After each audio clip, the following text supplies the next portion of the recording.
The 2025 NFL Draft feels very top heavy at the linebacker position. There seems to be a consensus top four guys in the class, but I believe there's some really solid value plays down the board that are going to be really impactful players in the NFL. And today we are going to be breaking down my top 10 linebackers for the 2025 NFL Draft. Now, before we go any further, I do want to talk about some honorable mentions that just missed the list. Jack Kaiser from Notre Dame, really like his game, just don't love his overall athleticism. Cody Lindenberg from Minnesota is kind of in that same boat.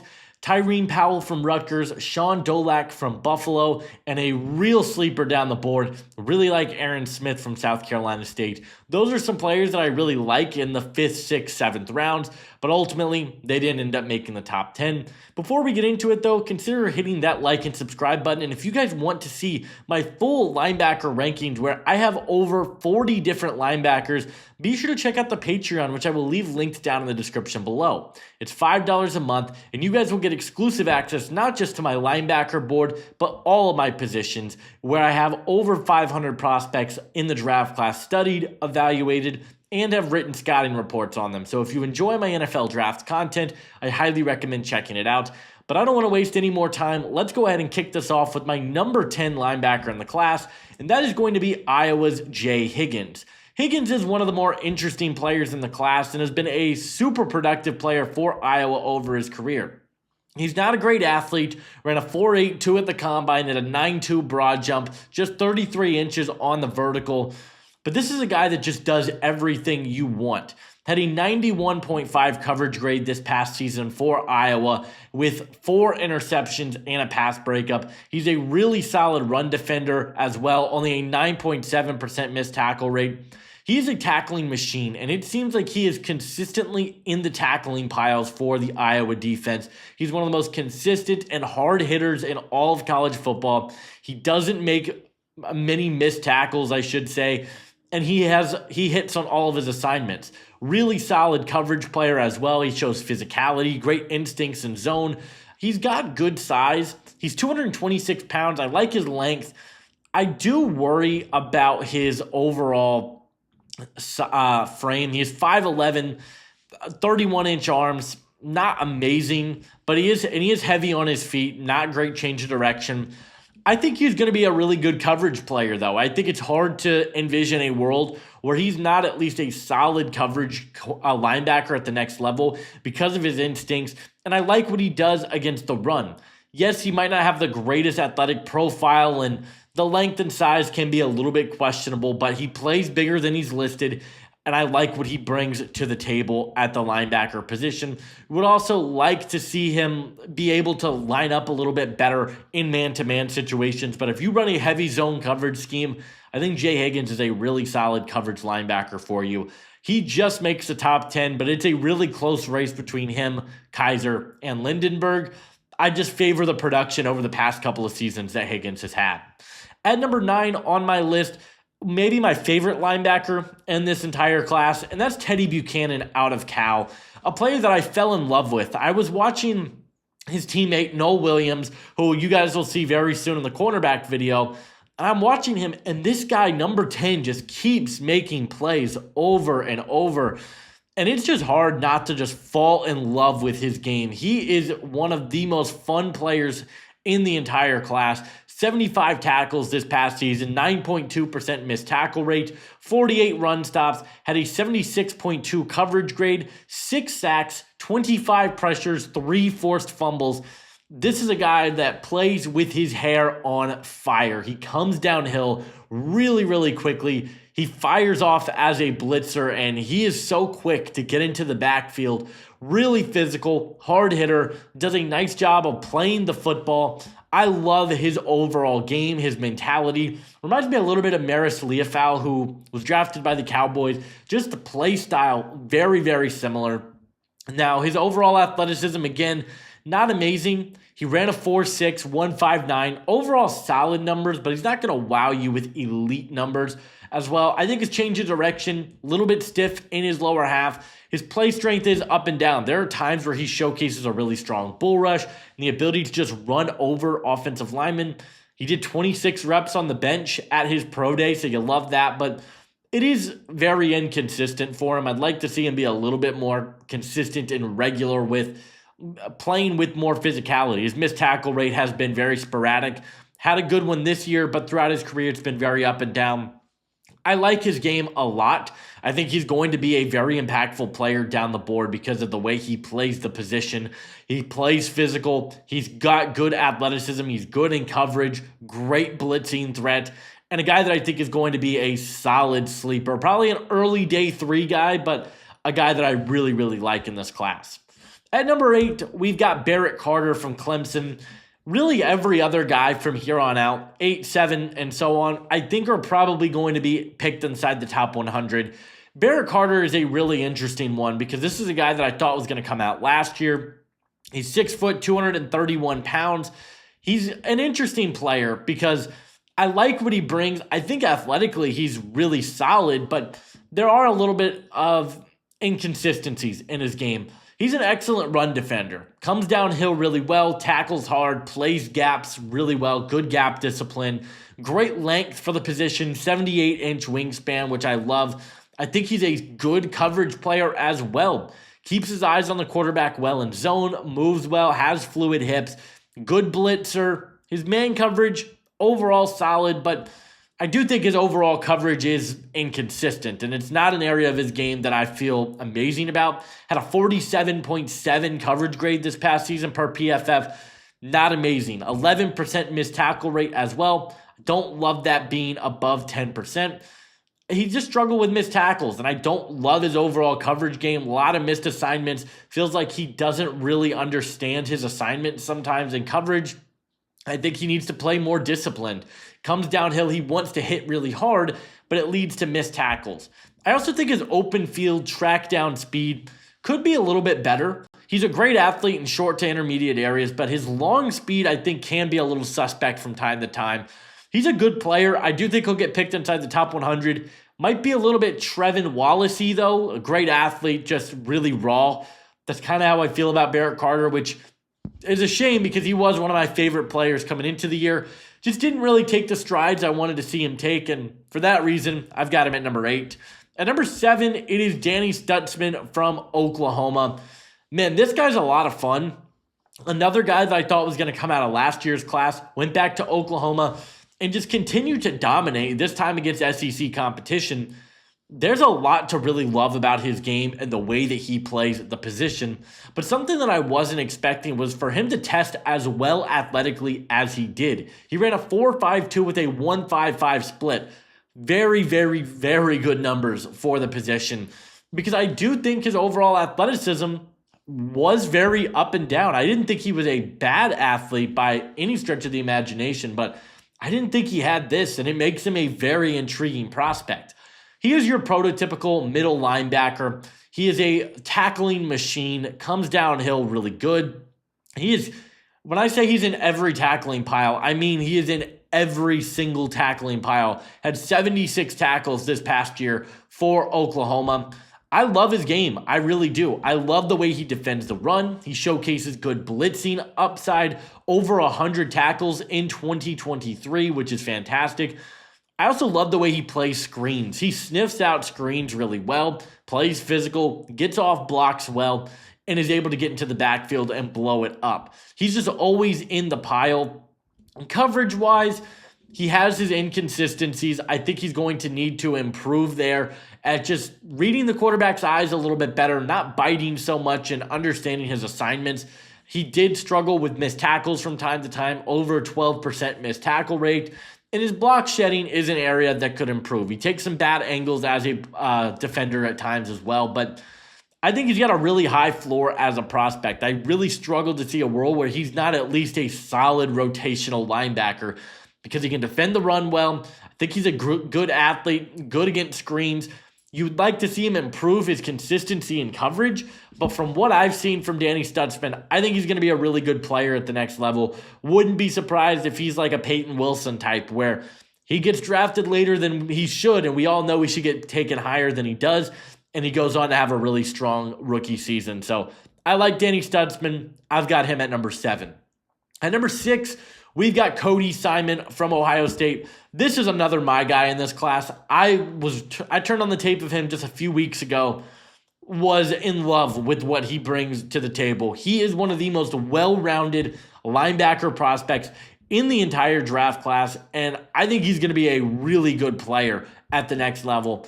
When he pins his ears back as a blitzer, there might not be a better blitzing linebacker in the entire draft class. This guy is phenomenal. Now, it helps when you're playing with Tyreek Williams and Ty Hamilton and all the defensive NFL talent that they had on that Ohio State defensive line.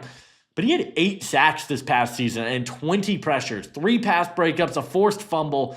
This guy was everywhere for the Buckeyes defense.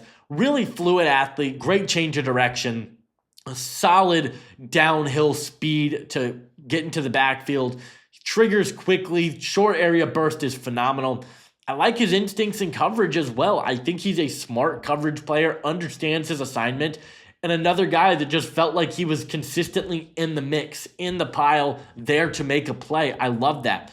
Missed tackles, I thought, were overall inconsistent. Had an 11.5% missed tackle rate this past year. Would like to see that get better for him.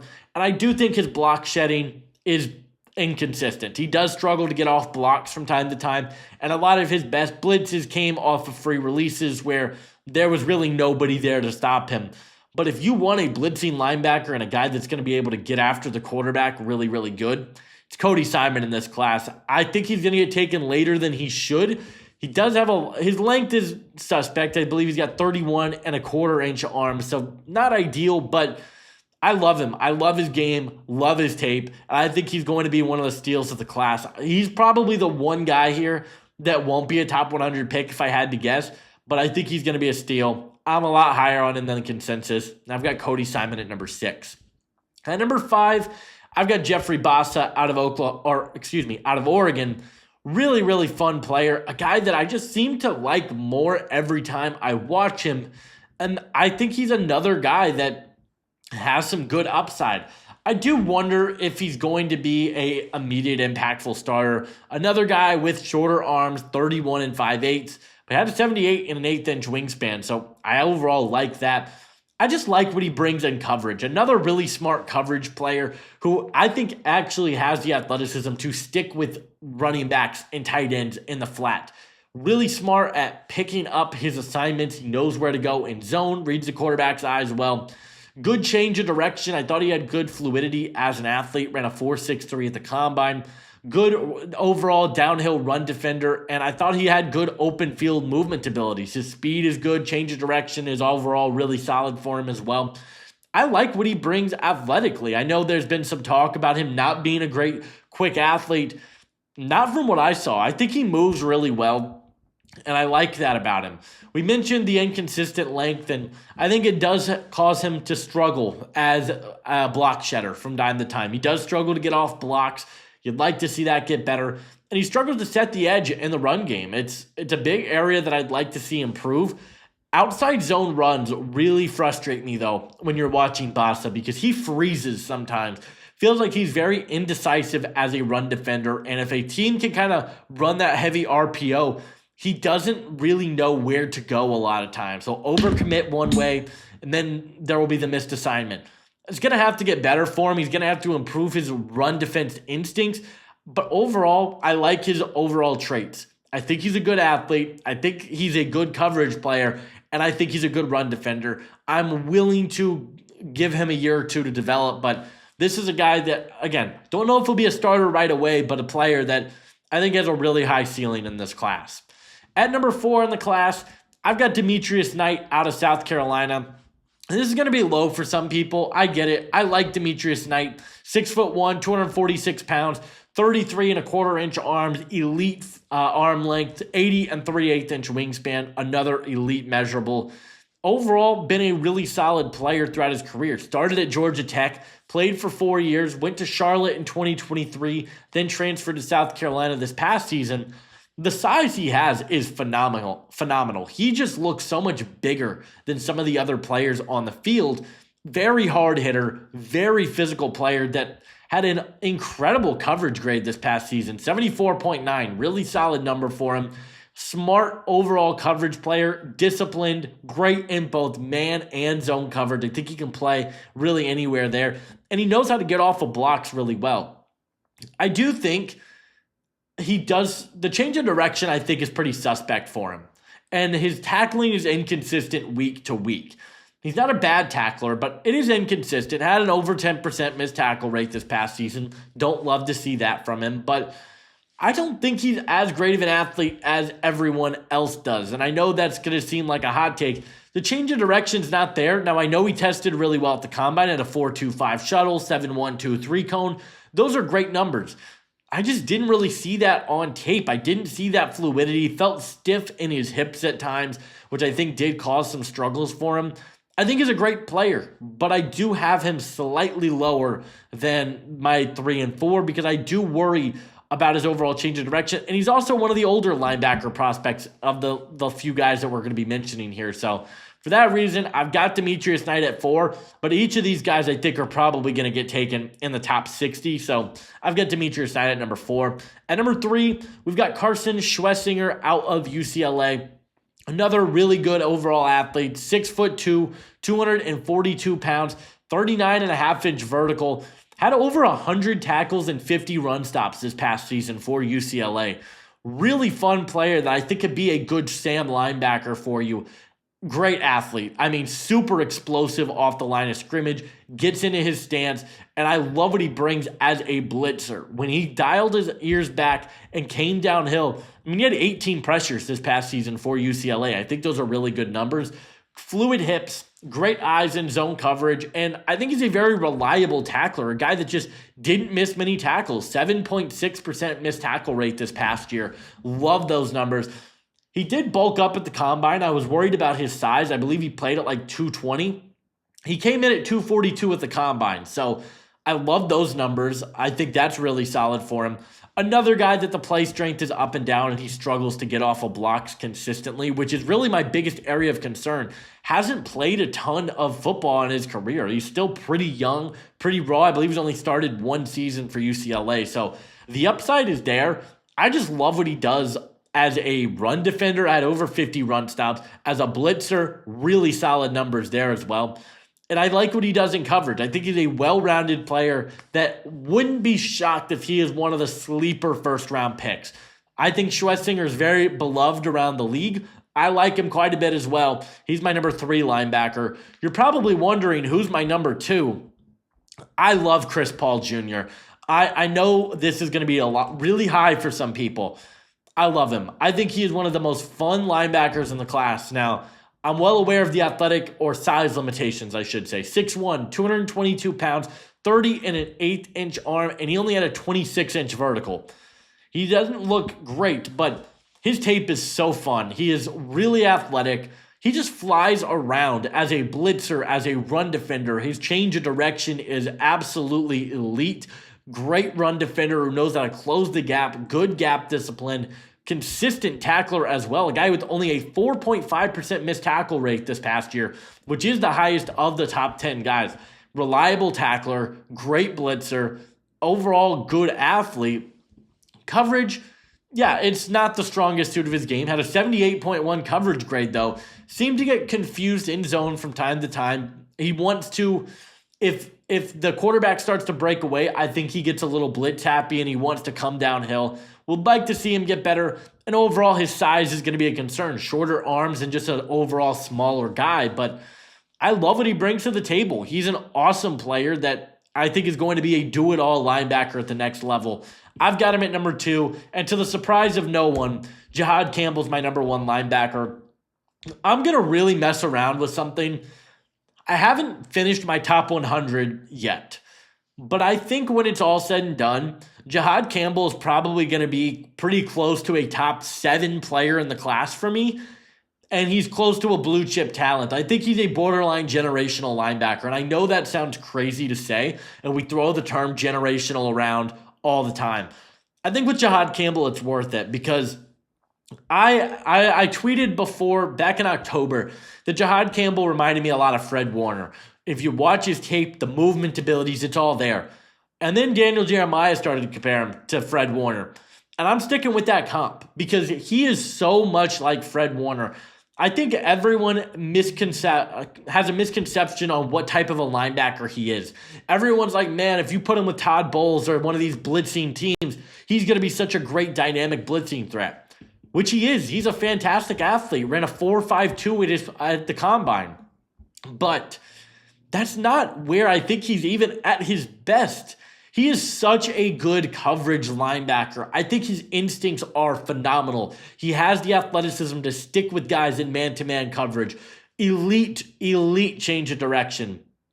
Great downhill triggering as a run defender. Hard hitter who wraps up consistently. 5.9% missed tackle rate with 89 tackles. Had 65 run stops, an 80.1 coverage grade.